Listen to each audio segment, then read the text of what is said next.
Hi, folks. You're with Tacitus today at your Pushback channel, and thank you for joining this live stream chat. In this live stream, I'd like to talk about social trust within the realms of consumerism, particularly online consumerism and online selling of goods and services. Has social trust declined or diminished in this sector as we're spending less time going into shops and meeting sales assistants, that sort of thing, and doing business online? And particularly in situations where it's a hosting site that's bringing together buyers and sellers, or people who are wanting to conduct some sort of transaction. And the examples of this could be, say, real estate sites and so on. What brought me to this and alerted my interest in it was a couple of years ago, I guess. I was looking at renting a holiday vacation beach house for a few weeks over the vacation time, and there's a number of websites around that purport to register people who are looking for tenants and for places that tenants can go and look for places to rent. And there's descriptions of them, 10 yards from beach and great surf and so on. And so there's all these. It's designed to bring together, of course, the person that wants, or the people that want to rent the beach house for a few weeks, and the people who want to put their beach house out for rent. So anyway, you can look at the various beach houses supposed to exist on the site. A lot of fantastic houses there, or so it looked.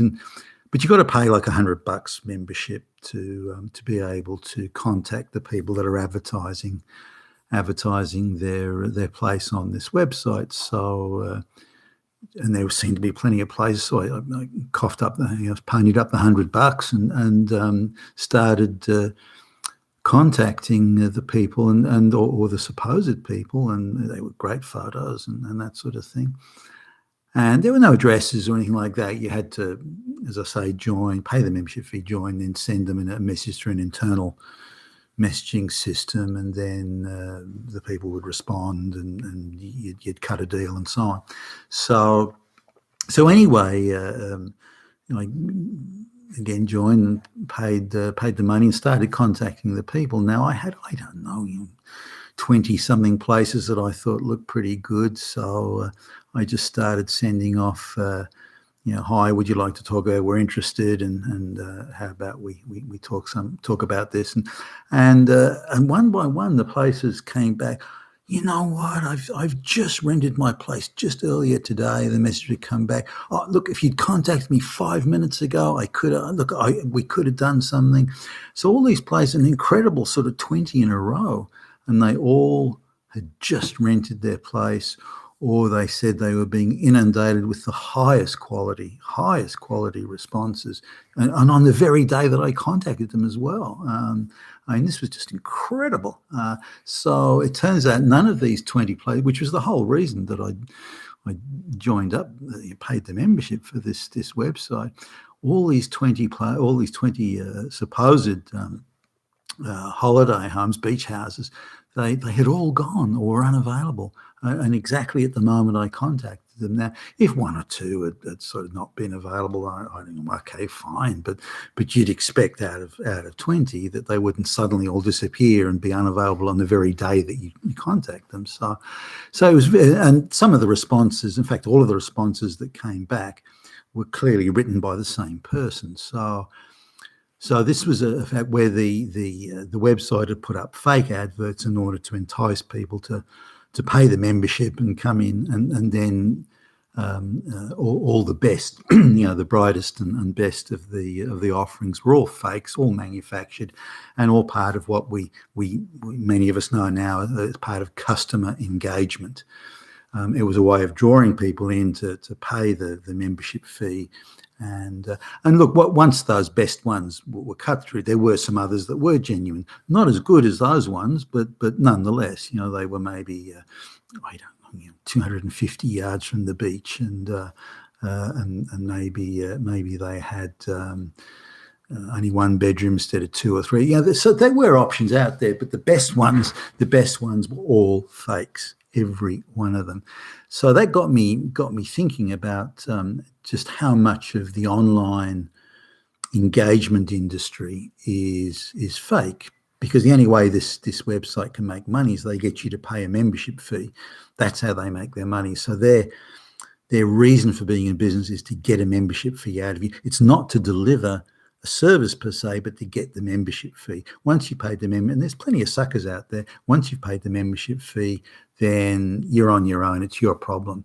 Now, I approached them to say, look, guys, you got one or two fake adverts there, but gee whiz, all the best places are fake adverts. They pushed back straight away. They firstly tried to deny it, and they're very hostile and quite brutish in their denials. But I just had too much information that wasn't going to work for them. So they switched around. Instead of denying it, they said, well, hey, look, that's how things are. This is what we got to do to survive. So what? There are still some genuine adverts there. Why don't you go and talk to them? And I kind of take that point, but I still persisted. You got to stop your fake adverts, guys. People are joining up based on the fake adverts you're putting there, and they're paying their fee. That's no good. So they said, well, look, you can have your money back if you don't like it then. And so, but I had to really sort of push the point. No, I wasn't concerned about the $100. I just didn't like the idea, the extent of their fake advertising. Had meant that I'd wasted a lot of time and gone around in circles just because of that. And that's really the objection I had. But it got me thinking about other things as well, about other websites that purport to bring people together to conduct a transaction. And moving sort of on something that was fairly close, I went onto the real estate side of it and just did a look at how many places online, real estate, say trying places for rent as an example. So just going through the best places, either they're the best price or they've got the most glowing, again, the beachfront or the panoramic ocean views or the whatever. They're the hottest properties, either by price or by what they purport to deliver. And you pick up the phone and talk to the real estates or send in an online inquiry, and the same as again, exactly the same thing. So you call a real estate agent and, oh, that place, look, I did just put the phone down 5 minutes ago. I rented it. Oh, gee whiz, if you'd just come along 5 minutes ago, we could have done something. And almost exactly the same pattern, exactly the same misinformation. So just going through on the real estate sites, again, a massive amount of fake adverts. Now, maybe the place was genuine and they'd rented it or sold it or whatever some months previous. And if you really chase them hard on it, they then switch around and say, well, actually, it's been on there for a while. We just forgot to take it down. We're short-staffed. The girl that does it, she's been on vacation, or we haven't had time, or something. So they use those sorts of things. So they'll try and bullshit their way out of it that way. And if you keep on chasing them, then again they'll concede. Look, we got to do this to stay in business. The guys down the road are doing it. We got to do it. We've got to put these fake adverts up to do it. And the same sort of thing goes along with say employment advertising, job adverts. There are companies out there that put jobs up that don't exist. They use it as a marketing thing to make it look like they're a busy and happening place with all these jobs. And we're hiring, but they're not hiring at all. It's just something to gin up interest and to falsely position themselves as a happening place with lots of action and lots of activity, when in fact there's nothing of the sort. There is no job. There are no jobs there. It's simply a fake advert. There's other things too, where some organisations say they, we're going to need people to do this or that. So we don't know if we're going to need it. We might, we might get the budget for it or the headcount. But what we'll do is we'll run adverts now, just in case we might need people, just so we've got some resumes online, or we'll get recruiters to do it and to run these adverts for jobs that don't exist. And if you look at, say, most of the certainly the employment websites, then you could be looking at as much as 50% of the jobs and they actually don't exist. And that's sort of how bad it is. Now, it used to be different with advertising in newspapers because that was pretty expensive. And so to run anything like a feature advert, even 30 years ago, would cost you $3,000, $4,000, $5,000. So that had to be signed off and had to be, there really had to be a job there, and it had to be a real job before it was, you're allowed to spend that sort of money. But now you can place an advert for $20, $10. In some places, the advert's even for free. And those sites in particular with the cheap adverts or the free ones, there tends to be a huge surplus of fake adverts for jobs that don't exist. And organisations are encouraged now, well, we might need somebody or we could need somebody. Why don't we advertise now and just see what happens? And so, but they're playing with people's time and people's lives in doing that. So it's still putting that fake advert out there. And this is causing a decline in social trust in a number of ways and in different dimensions. But the fact that one side is saying, well, we have to do this or need to do it, or it's the only way we can survive, then there's a problem with that economic and business model. If that's what you got to do to survive or get by or prosper, then there's a problem with the model, and that needs to be changed. And I think the laws need to be tightened up on that. And a few years ago there was one of these websites in the US, and I think they catered heavily for public servants and even politicians, where it was meant to be some sort of a casual sex website or something like that, where with the and they got hacked. They got hacked by I think some Chinese hacker or whatever, and the names got exposed. And the owners of this website openly stated they employed customer engagement consultants to list to write raunchy bios of men and women who are allegedly standing by waiting for lots of hot sex and so on. And these, of course, people didn't exist. They were just pure myths, but that was used as an enticement to get people to join this website.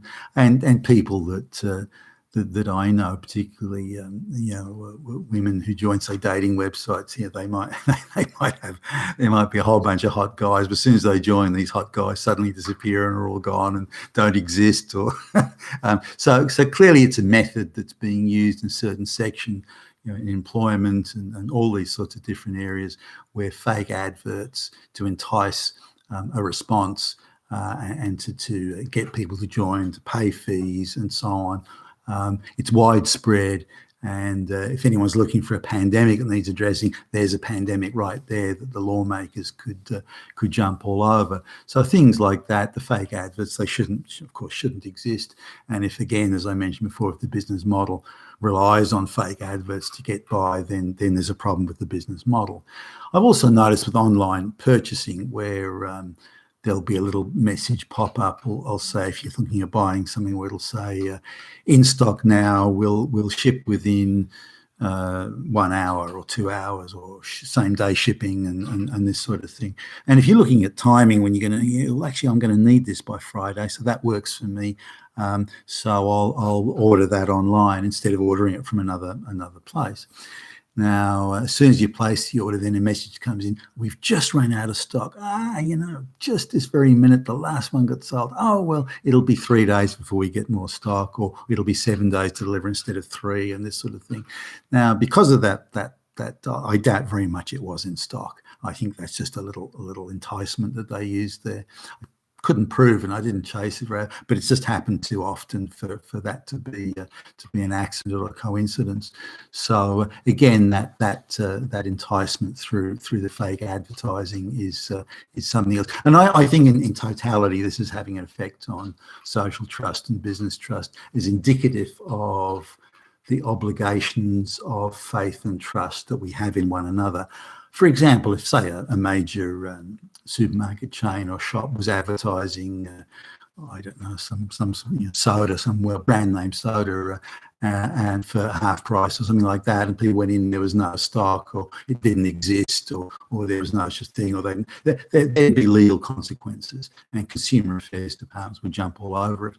But because it's online, because it's done in the way that it is, and it just takes a bit more effort to prove it, then there tends to not be that same enforcement of consumer standards.